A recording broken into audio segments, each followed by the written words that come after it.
Hello everyone, hope you all are doing fine. This is Gautam from Shailaja IS, and in this video we'll look into the recently approved scheme by Union Cabinet termed as Modified UDAN Scheme. The full form of UDAN is Ude Desh Ke Aam Nagrik. In the sense, Ude is fly for people who are not conversant with the Hindi language. Desh Ki Aam Nagrik means common man of India. So essentially what the scheme is trying to do is trying to democratize aviation travel and make air travel affordable. Okay. At the same time, they are trying to connect tier 2 and tier 3 cities by your airports and airport infrastructure, right? So that is the overall idea of you can say the UDAN scheme. And this is not the scheme that was unveiled in 2026. No, it is an updated version of a scheme that was unveiled in 2016 itself, right? So in this video, we'll first try and understand what were the key features of the original UDAN scheme, why it was, you can say, launched in the first place, and we'll try and understand the shortcomings of the UDAN scheme. Your Comptroller and Auditor General of India gave a performance report on this scheme in 2023, and some of the key notings of the report, we'll look into it, right?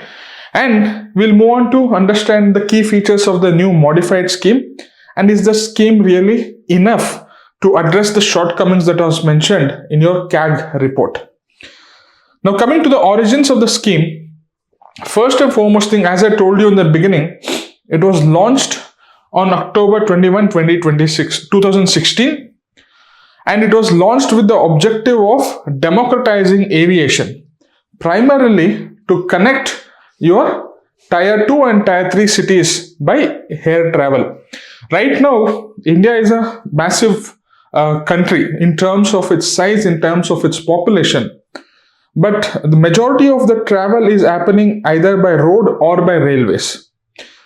And if we want our economy to, you can say, prosper or develop and reach that $5 trillion target, we also need to boost the air travel and air connectivity aspects of it. Not only from an economic developmental perspective, air connectivity is also important from a crisis management perspective. For example, if you want to reach in northeastern regions, if you want to reach in hilly regions, constructing a road or a railway is much more economically difficult task or geographically difficult task. However, if those remote places are connected by airports or your helipads, a small strip of landing, like airport landing strip, it will enable the governance to reach, or it will enable authorities to undertake administration or provide emergency services whenever there is need, right? So obviously, from an economic development perspective, air connectivity is important, because once you establish an airport, surrounding that airport there are multiple economic activities which will automatically come up. So if you are developing an airport in an underdeveloped region, the airport construction or the activities of the airport itself tries to boost up the economic development of the nearby regions, right? So that was the intention in which the Ude Desh Ki Aam Nagrik scheme was launched. And what was the basic principle underlying it? It was a market-driven scheme, but it was financially supported by the government, right? So what do you mean by market-driven scheme and financially supported by government? Let us look into it. Imagine a tier 2 city is being connected to a metro city. For example, let us take, you can say, Mysore, which is a tier 2 city, being connected to Bangalore. Right now, the distance is only around 140 kilometers. Plus, if you know the location of the Bangalore airport, it is another 40 kilometers. So totally, from Mysore to Bangalore, it is around 180 kilometers. And it takes around 4 to 4.5 hours to reach by road or by rail. Right? Now what they are trying to do is, if we are able to develop airport, in fact airport is already there, and this travel time is going to reduce to around 1 to 1.5 hours. Now what the scheme is trying to achieve is the following. First thing, if an airline called as Indigo, let us consider Indigo. If it wants to commences operation from Mysore to Bangalore, it will figure out and it will do its calculations and arrives that each person has to pay around 4,500 rupees in order to travel from Mysore to Bangalore. But this 4,500 rupees is too expensive for a person who is going from Mysore to Bangalore airport, and therefore people will not prefer taking this particular air route. Now what the government is trying to achieve is provide financial support in this particular route. So how are they going to do it? First thing, they are going to cap it at 2,500 rupees so that it becomes affordable for a common man.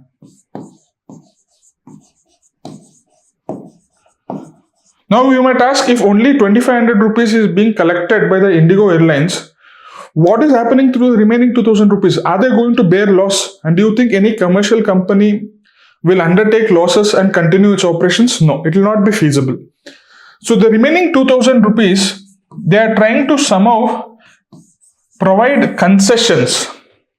Now what are the concessions that they are giving? First is they are trying to reduce the taxes which these airlines have to pay. Okay, so if this route is being flown by Indigo airline, then the tax rate which it was earlier paying is going to come down. Both your central and state government taxes is going to come down. Any land tax that it has to pay, that is also going to come down, because the central government is trying to push state governments to reduce taxes on this particular activity. Next, your airport charges, your parking charges, parking for the flights. Don't think that parking for our own purposes. No, a flight, if it has to operate and if it is staying in any airport, it has to pay the parking charges to the airport authorities or the airport, that particular concerned airport. Those charges are being drastically brought down. So that tax reduction, parking charges, airport development fees, all of this, if it is reduced, it will come down to another 1,000 rupees. This 1,000 rupees will be funded by, it will be given as a direct subsidy by the central government. Okay, so whatever is the gap, so this is called as the gap. This 4,500 rupees is actually the viable thing, which is viable. Viable means which is workable. This is workable price for the airlines. But if you are capping the price at 2,500 rupees, there is a gap of 2,000 rupees. That funding is taken care by government. That is called as your viability gap funding. Whatever the viability gap is there, that is being funded by the central government through reduction of taxes, through reduction of parking charges, through reduction of the airport development fees, and also by direct cash delivery to the airlines. Now you might ask, sir, then many airlines will come and they'll ask for subsidy. So Indigo may also come, SpiceJet may also come, your Vistara might also come. There might be other airline companies which wants to take advantage of this particular scheme and wants to launch its operations through in this route. When competition is there, obviously there is going to be a pressure on the price. So in order to safeguard this, in order to make it, you can say, sustainable or commercially more attractive, they said that this subsidy will be given to only one person who is going to bid for it. Okay, so these three people are going to bid, and whoever wins that bid, that I am going to bid for that particular route. Okay, and if I am going to win that particular bid, I will be getting the subsidy from the government. So the other two people are free to operate. They are not having any restrictions, but they will not be eligible to get the subsidies. So in practicality or in effect, what is happening is that the subsidy is being streamlined to one particular competitive bid winner, and he'll also be safe. In the sense, he'll say that, okay, I can somehow commercially make it sustainable over a period of time. Okay, and this entire subsidy scheme or the concessional scheme is valid for 3 years. So cumulatively, India, when it launched the UDAN scheme, it opened up bidding for nearly 700 routes across India. Okay, so in a sense, what is happening is that if there is one route, they are going to be bidding by A, B, C. So A will say that I'll reduce the viability gap funding. You have to provide only 2,000 rupees. B will say that the viability gap funding you provide only for 1,900 rupees. C will say that viability gap funding, how much the government has to support to that airlines. It says that I'll 2,050 rupees per seat. I'm talking about per seat in that particular route. Obviously, who is going to win the bid? All of this is going to be, you can say, submitted in envelopes. When they open the envelopes, they see these figures. So obviously, government will say that I am going to choose B because the rate is less. The viability gap funding which the government is supposed to deliver is 1,900 rupees. So they are going to choose B, and B will be given exclusive thing to get the subsidy on this route. A and C are free to operate. They are free to operate. They are not having any restrictions, but they will not get the funding part of it or the subsidy part of it. Okay, and this is valid for 3 years. After 3 years, the subsidy will be withdrawn. Idea is that the market will be developed and they will be able to carry on the commercial activities, or the market will take care of itself. Okay, so that is the very idea of this particular scheme. I hope you got a fair bit of understanding about what the government is trying to achieve. Right? Now, there were certain phases which were launched.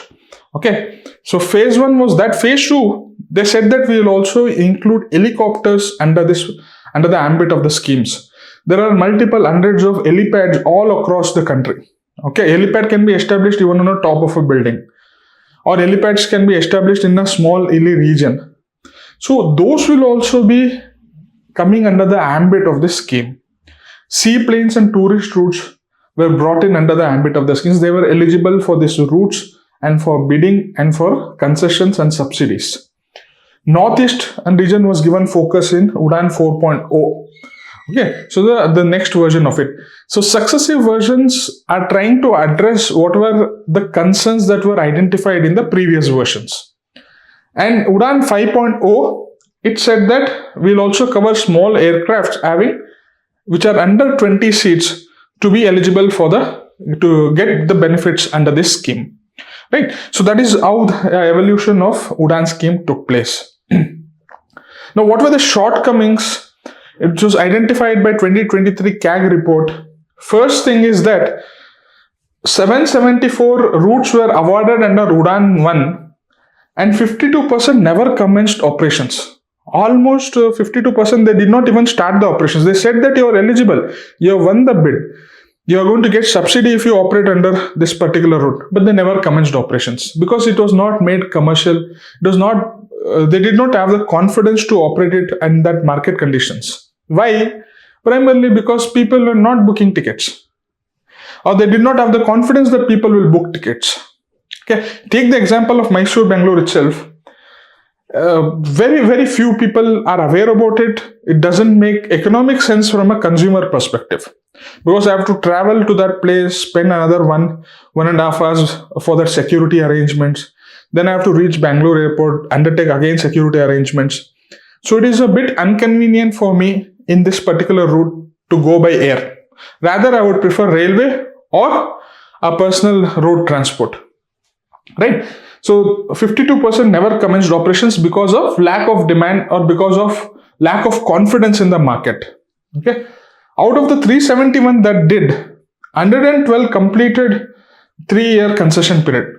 So the majority part of which started the operations, they did not even complete the 3-year period. Some dropped out within 1 year, some dropped out within 6 months, some dropped out in 12 months. Okay, and only 7% of the overall awarded routes, that is 7 out of 774, only 7%, which is around 50 routes, are continuing the operations beyond 3-year period.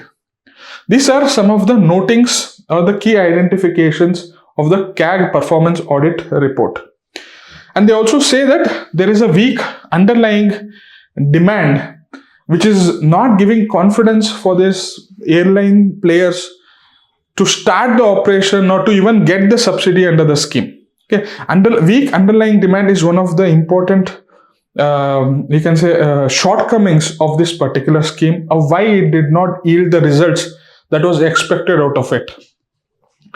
Subsidy cliff, in the sense the subsidy was only given for 3 years and airlines felt that 3 years is too short period of time to develop the market.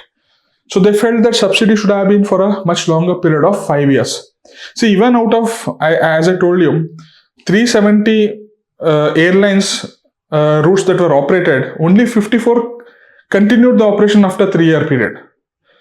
Okay, so majority of the airlines stopped functioning or making use of the benefits under the scheme, majorly because the subsidy period was also too less. Okay, and another important factor which led to the downfall or underperformance of this scheme is your infrastructure part. Your last mile connectivity was left out. Your infrastructure was not ready. Your land acquisition was not happening. The insufficient runway infrastructures. Okay, so if you want to reach the airport, there has to be some sort of a connectivity, a regular connectivity, either by road or by rail. That was not happening with the airports that were established or with the air routes that were given prominence in your UDAN scheme. Okay, so these were some of the shortcomings in the scheme, and keeping all this in mind, they try to come up with a modified UDAN scheme, whereby one of the primary feature of the modified UDAN scheme is they have increased the financial outlay by nearly 6 times. This is going to be operational for the next 10 years. The previous 10 years had a financial outlay of around 6,000 crore rupees. But the modified UDAN scheme is having a financial outlay of nearly 28,000 crore rupees for the next 10 years. And out of this, 12,000 crore rupees approximately is being dedicated for infrastructure development itself, in order to upgrade the existing underutilized airports, in order to build amenities around it.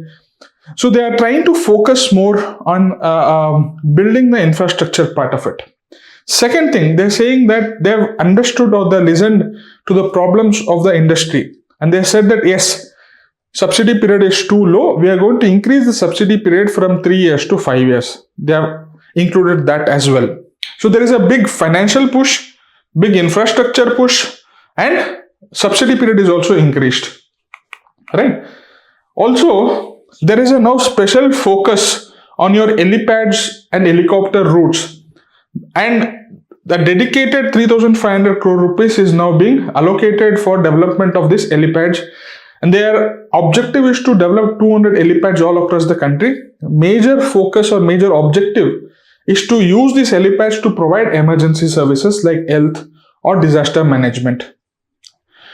Also, for the airports which are operating in this tier 2, tier 3 cities, most of the times they are facing financial constraints in order to maintain it. So what do you mean by maintenance? You have to clean the airport. You have to pay salaries to the people who are doing there. You have to take care of the cargo. You have to pay electricity bills. You have to pay water bills. All of this were causing some sort of a financial constraint on the airports itself. They are saying that, okay, we'll provide you the operation and maintenance financial support of up to 3 crore rupees per airport in 1 year. So that part is also taken care of. Also, another important feature is they're trying to integrate the Atmanirbhar Bharat mission into this scheme. Now, Atmanirbhar Bharat is self-reliance, whereby we are trying to push the products which are made in India. Okay, so helicopters which are made in India, like your Dhruv helicopters, are now being pushed in order to be integrated into the scheme. Right? So these are all some of the key features of the modified UDAN scheme. Now, the concerns or what are the shortcomings in the new scheme also, you can clearly notice that it is trying to address the supply side of it. Supply side in the sense how airlines are providing the routes, how infrastructure part of it. But somehow it is still not addressing the demand part of it. How do I create demand amongst the people? It is not only about affordability part of it. It's also about awareness part of it. It is also about creating that holistic economic development. Okay, if you want to you can say actually create demand in tier 2 cities like Nagpur, Indore, or Mysore, or Agra, or Gurgaon, you have to create demand. If you want to create demand, prices is one thing, connectivity is another thing, overall economic development is another thing, pushing tourism is another thing, pushing cargo movement by air travel is another thing. So it is a multi-pronged approach in order to stimulate demand in this tier 2 and tier 3 cities. And that is what the Modified UDAN scheme is failing to address. Okay, and we might see in the next years of the same problems that were identified by the CAG report being continued even in the Modified UDAN scheme. Okay, and there has been no mention of integrated ground transportation, in the sense there has to be a dedicated money allocated for developing the last mile connectivity part of it. Okay, so these are all some of the concerns associated with the Modified UDAN scheme, and I hope you have understood some of the concepts like viability gap funding from this particular scheme. The question is, UDAN promised to democratize aviation but has struggled to sustain what it has started. Examine the performance of UDAN scheme and the structural reasons for the limitations. So they are basically asking you to identify the shortcomings in the scheme and why the shortcoming is coming in the first place, right? So make use of the points that I just discussed and attempt to answer, and you can always share it to me. You can send it to me on this number either on WhatsApp or Telegram, or you can mail it to my email ID. Looking forward for your feedback and your answers. All the very best.